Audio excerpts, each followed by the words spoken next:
अस्सलाम वालेकुम dear students, आप देख रहे हैं सैयद अली अकेडमी। और आज की इस वीडियो के अंदर हम लोग 13 चैप्टर यानी कि सेकंड लास्ट चैप्टर इम्यूनिटी का जिक्र करने वाले हैं। सबसे पहले जो है इम्यूनिटी का इंट्रोडक्शन होगा कि इम्यूनिटी किस चीज़ को कहा जाता है, और उसके बाद जो कॉन्सेप्ट पढ़े जाएंगे उनमें शामिल है first line of defence, second line of defence और थर्ड लाइन ऑफ डिफेंस। तो ये जो चीज़ें हैं इनके बारे में भी इंशाल्लाह जिक्र किया जाएगा।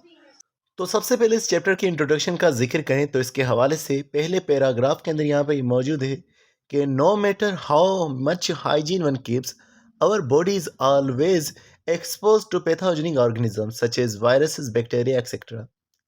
हमें ये लगता है कि हम लोग जो है नहाने के बाद जो है सफाई वगैरह के बाद जो है हम प्रोटेक्टेड होते हैं, लेकिन ये ऐसा नहीं होता, बल्कि हमारी बॉडी को हमेशा पैथोजेनिक ऑर्गेनिजम्स का खतरा रहता है। पैथोजेनिक का मतलब है जो बीमारी काज करते हैं, जिनमें वायरस, बैक्टीरिया, फंजाई शामिल है, तो हमें उनका खतरा हमेशा जो है मौजूद रहता है। तो इनके वजह से लिखा हुआ है they are present everywhere and have their own unique ways to infect our body. अगर हम हमारी सराउंडिंग को देखें तो हर जगह पर ये मौजूद होते हैं, कुछ कंडीशन से, कुछ जगहों को छोड़ करके हर जगह पर ये बैक्टीरिया जो है, ये वायरसेस जो है प्रेजेंट रहते हैं। बस उन्हें मौका चाहिए कि ये हमारी बॉडी में हमला कर सके। तो लिखा हुआ it is a matter of common observation that sometime we feel abnormalities or disturbance in our normal systems. Initially, we used to bear and plan to visit some physicians in the evening. हमें ये जो है observation हमारी रही है कि हम कभी कभार जो है अपने सिस्टम में यानी कि हमारी बॉडी के अंदर कुछ ठीक महसूस नहीं करें, और फिर हम लोग इस हिसाब से फिर फिजिशियन के पास जाते हैं यानी कि किसी डॉक्टर के पास जाते हैं। Later the complaint is resolve automatically and we forget what wrong early morning was.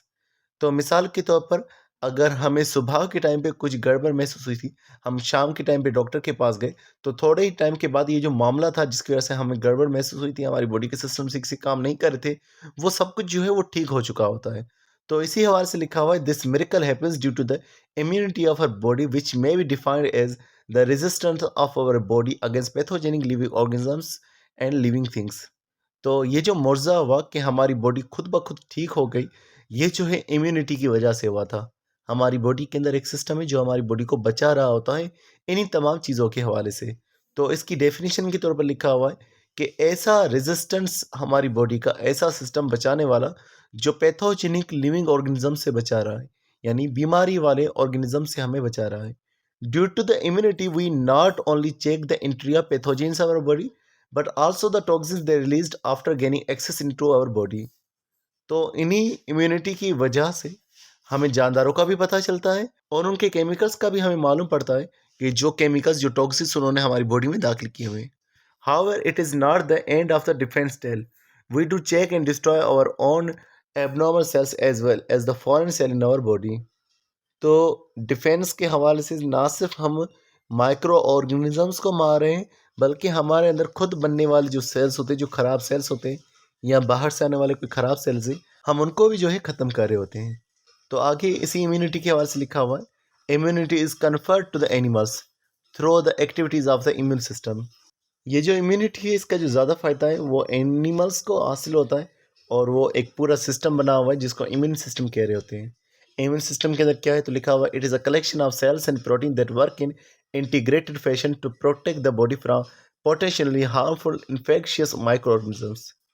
Immune system के अंदर सेल्स हैं, कुछ प्रोटीन्स हैं जो कि साथ मिलकर काम करते हैं ख़ास तरीके से कि हमारी बॉडी को जो खतरनाक इन्फेक्शियस माइक्रो ऑर्गेनिज्म से, इन्फेक्शन काजी माइक्रो ऑर्गेनिजम्स हैं, हार्मफुल माइक्रो ऑर्गेनिजम्स हैं, उनसे हमें बचाए। It is very important in the control of cancer, allergy, hyper sensitivity and rejection problems when tissues and organs are transplanted. तो immune system जो है ये हमारी बॉडी में कैंसर को कंट्रोल करता है। कैंसर ख़राब सेल्स की वजह से होती है। उसके अलावा कुछ केमिकल्स की वजह से जब हमें एलर्जी होती है तो उसको जो है वो कंट्रोल कर रहा होता है।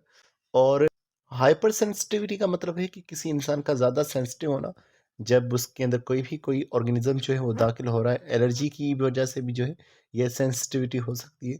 और रिजेक्शन प्रॉब्लम्स का मतलब ये है कि जब हमारी बॉडी के अंदर कोई ऑर्गन जो है या कोई टिश्यू जो है जब हमारी बॉडी में दाखिल किया जाता है, ट्रांसप्लांट किया जाता है, तो हमारा इम्यून सिस्टम उसको पहचान नहीं पाता और उस पर अटैक करना शुरू कर देता है। तो ये सारा जो है इम्यून सिस्टम के अंदर आ जाता है। और इम्यून सिस्टम की स्टडी के हवाले से लिखा हुआ है the study of functioning and disorders of immune system is terms as immunology. कि जब हम डिसऑर्डर्स इम्यून सिस्टम के पढ़ रहे हैं, इम्यून सिस्टम की खराबियाँ पढ़ रहे हैं और इम्यून सिस्टम का काम करना पढ़ रहे हैं, ये जो है इम्यूनोलॉजी में पढ़ा जाता है। अब इम्यून सिस्टम को हमने 2 कैटेगरीज़ में डिवाइड किया हुआ है। तो लिखा हुआ है the immune system can be divided into the following 2 functional divisions. एक को इनिएट इम्यून सिस्टम कहा जाता है और दूसरे को जो है एडाप्टिव इम्यून सिस्टम कहा जाता है। अगर हम इनिएट इम्यून सिस्टम की बात करें तो पहली बात तो ये हमारी बॉडी के अंदर जो है नॉन स्पेसिफिक होता है। नॉन स्पेसिफिक होने का मतलब ये है कि ये तमाम जानदारों के खिलाफ एक तरह से जो है अटैक करता है। तो इसके बाद से लिखा हुआ it is a part of our immune system which is provide us natural immunity. हमारी बॉडी के अंदर ये पैदाइशी तौर पर मौजूद होता है। It is non specific type as it against any pathogenic organ which tries to enter our body. तो नॉन स्पेसिफिक है, ये किसी भी ऑर्गेनिज्म के खिलाफ अटैक कर सकता है जो कि हमारी बॉडी में दाखिल होने की कोशिश करेगा। अगर ये स्पेसिफिक होता तो सिर्फ पर्टिकुलर टाइप्स पर ये हमलावर होता। आगे लिखा हुआ it consist of 2 line of defences. इसके अंदर 2 लाइन ऑफ डिफेंसेस होती हैं। ये लाइन ऑफ डिफेंस क्या होती है? हमारी बॉडी में समझ लें कि बाउंड्रीज़ हैं। पहली बाउंड्री फिर दूसरी बाउंड्री। पहली बाउंड्री जो है उस पर भी कुछ डिफेंडर्स मौजूद है, सेकंड बाउंड्री उस पर भी कुछ डिफेंडर्स मौजूद है और फिर थर्ड बाउंड्री भी होती है। तो जो इनिएट इम्यून सिस्टम है जैसे कि आप देख रहे हैं, ये फर्स्ट लाइन ऑफ डिफेंस और सेकंड लाइन ऑफ डिफेंस पे कंसिस्ट कर रहा है। जो एडाप्टिव इम्यून सिस्टम है उसके अंदर वो थर्ड लाइन ऑफ डिफेंस पे कंसिस्ट कर रहा है। अब अगर हम बात करें तो इनिएट इम्यून सिस्टम की दोनों लाइन ऑफ डिफेंस जो आप देख रहे हैं वो दोनों ही नॉन स्पेसिफिक हैं।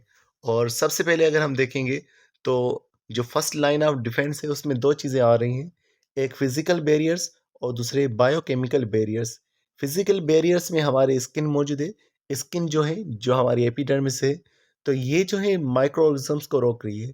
अगर हमें कभी भी मिसाल के तौर पर स्किन में कोई चोट वगैरह लग जाती तो उस सूरत में स्किन से एक रास्ता बन जाता है जहाँ से माइक्रो ऑर्गेनिज्म दाखिल हो सकते हैं और फिर यानी कि हमारा फर्स्ट लाइन ऑफ डिफेंस जो है वो कमज़ोर हो चुका है और माइक्रो ऑर्गेनिज्म्स को रास्ता अब मिल चुका है। अगर हमारी स्किन मौजूद है तो उनको कोई रास्ता नहीं मिल पाएगा। उसके अलावा स्किन के अंदर ही हमारी बॉडी के अंदर ही जो है मुख्तलिफ जगहों पर जैसे कि नोज़ वगैरह हो गया या हमारा माउथ वगैरह हो गया, तो वहाँ पर म्यूकस मेम्ब्रेन्स मौजूद है जो कि माइक्रो ऑर्गेनिज्म्स को रोक रही। कुछ दूसरे सेल्स मौजूद है जो कि सीलेटेड एपिथेलियम है।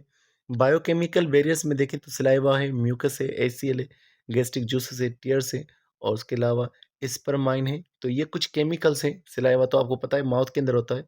उसके अलावा म्यूकस हो गया या एचसीएल हो गया, ये नोज़ और जो है एसीएल जो है स्टमक में मौजूद है। गैस्ट्रिक जूस का ही हिस्सा होता है। टीयर्स भी इसमें आ जाते हैं और स्पर्मिन जो है ये सेमन के अंदर मौजूद होता है।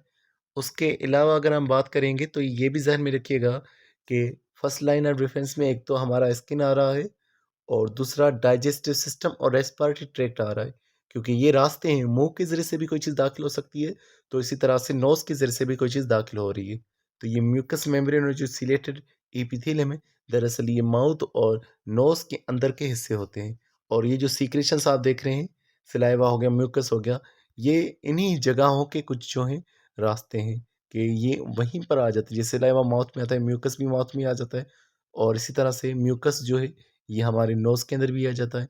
एसीएल गैस्ट्रिक जूसेस ये जो हैं हमारे पास आ जाते हैं स्टमक के अंदर, डाइजेस्टिव ट्रैक्ट का हिस्सा हो गया। टीयर्स हमारे आइज़ में से रिलीज़ हो रहे होते हैं, टीयर ग्लैंड एक होता है। बाकी स्पर्माइन जो है ये सेमन के अंदर मौजूद होता है। उसके अलावा सेकंड लाइन ऑफ डिफेंस का ज़िक्र करें तो वो नॉन स्पेसिफिक है वो भी। इसके अंदर कुछ सेल्स मुख्तलिफ आ जाते हैं, कुछ हमारे दूसरे रिस्पॉन्सेज़ आ जाते हैं। सेल्स जैसे फेगोसाइट्स जो कि खा रहे हैं माइक्रो ऑर्गेनिज़म्स को। उसके अलावा कुछ नेचुरल किलर सेल्स हैं, इन्फ्लेमेशन एक रिस्पॉन्स है। उसके अलावा कुछ प्रोटीन्स है जो माइक्रो ऑर्गेनिज़म्स को खा रहे हैं, जिनको हम एंटी माइक्रोबियल प्रोटीन्स कह रहे हैं। उसके अलावा फीवर है, बुखार।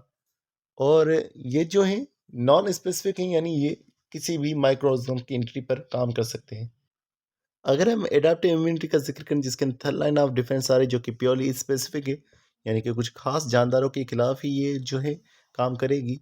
इसके अंदर सेल मेडिएटेड इम्यूनिटी है। अब सेल मेडिएटेड इम्यूनिटी का मतलब होता है कि जब हमारी बॉडी में कोई वायरस, कोई बैक्टीरिया, कोई भी पैथोजन दाखिल हो रहा है तो उसके रेस्पॉन्स में टी सेल्स जो हैं वो उसको पहचानेंगे, आइडेंटिफिकेशन करेंगे और उसके बाद कोई जो है अमल जो है उसके लिए लाया जाएगा। उसके अलावा एंटीबॉडी मीडिएटेड इम्यूनिटी है। एंटीबॉडीज़ प्रोटीन होते हैं, ये हमारी बॉडी प्रोड्यूस करती है और हमारी बॉडी के अंदर जो बी सेल्स होते हैं, बी लिम्फोसाइट्स, ये जो है इन एंटीबॉडीज़ को प्रोटेक्ट करते हैं जब भी वायरस वगैरह का या बैक्टीरिया का हमारे अंदर दाखिला होता है। तो याद रखिएगा, बी सेल और टी सेल ये दोनों लिम्फोसाइट्स होते हैं, यानी कि ये ल्यूकोसाइट्स यानी कि डब्ल्यूबीसी की एक किस्म होते हैं। डब्ल्यूबीसी की वैसे 5 किस्में होती हैं, उसके अंदर एक लिम्फोसाइट आ जाते हैं, उसी लिम्फोसाइट में बी सेल और टी सेल आ जाते हैं। तो डियर स्टूडेंट, ये हमने जो है हल्का सा इंट्रोडक्शन किया। इंशाल्लाह नेक्स्ट वीडियो के अंदर हम इसी फर्स्ट लाइन ऑफ डिफेंस को जिक्र करेंगे। तो मिलते हैं नेक्स्ट वीडियो में, तब तक बहुत सारा ख्याल रखिएगा। अस्सलाम वालेकुम।